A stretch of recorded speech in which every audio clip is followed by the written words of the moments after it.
அனைவருக்கும் இனிய தமிழ் வணக்க பூக்களுடன் வானம் வசப்படட்டும் வாழ வழி இல்லையா என்ற வகையிலே வாழ்வை மேன்மையாக்கியவர் தான் இந்த படத்தில் இருக்கின்ற பறவைகளோடு வாழ்க்கை முழுவதும் பயணித்தவர்.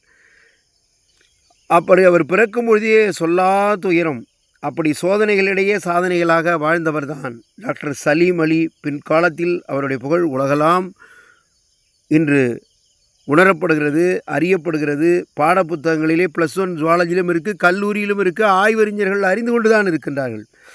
அப்படி ஒரு செல்வ குடும்பத்திலே பிறந்தவர். இருந்தாலும் குறைபாடு, நோஞ்சனாக இருந்தார். மருத்துவர்கள் அவர் தொடர்ந்து பரிசோதித்து அவருடைய உடல் குறையாக இருந்தாலும் உள்ளம் உறங்கவில்லை. அது பறவைகளோடையே வாழ்க்கையை பயணித்தவர். தாய் தந்தையர் 10 வயதில் இருக்கின்றார்.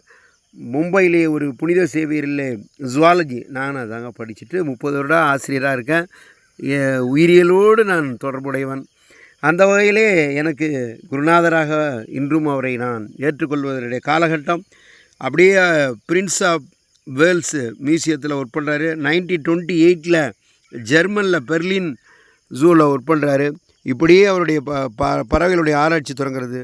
துக்கனாங்குருவி எல்லாம் அப்படின்னு நம்ம பாடலில் மட்டும் இல்லை, அது எப்படி கட்டுதுன்னு ஆண்குறி கட்டும்போது பெண்குறி அதுக்கு ஒத்துழைக்கிறது. அதோடு இல்லை, அது சின்ன சின்ன உணவுப் பொருட்களை சாப்பிடுவதை அறிஞ்சார். அப்போ பூச்சினங்கள் மென்மையாக உண்பதை, அப்போ பூச்சினங்கள் இந்த வாழ்க்கை சூழலில் அது தொடர்புடைய என்பதையும் அவர் அறிந்தார்.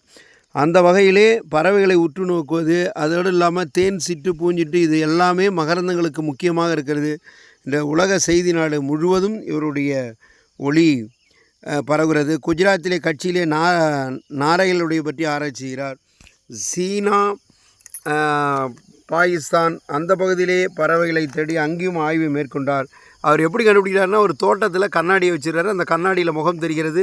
அப்பொழுது கால்கள், அதனுடைய கூரிய அந்த நகங்கள், அவருடைய குரல்கள், இறக்கைகள் எப்படி பறக்கின்றது என்பது, காலில் ஒரு வளையம் வைத்து ஒரு இடத்திலிருந்து மற்றொரு இடத்திற்கு அவர் இடம்பெயர்வதை இன்றும் நாம் பறவைகள் இருப்பது வேடந்தாங்கள் மட்டுமல்ல, அமைதியான சூழ்நிலையில் இருந்தாலும் அங்கும் இருக்கும். அப்புறம் அவருக்கு பல விருதுகள், பத்மபூஷன் ஒரு விருதில் வருது. 85 அவர் ஒரு என்ன ஆகிறாருன்னா MP ஆகிறாரு. 1984 நம்மளை விட்டு மறைந்தாலும் சலீம் அலி என்றும் நம்மில் ஒருவர்.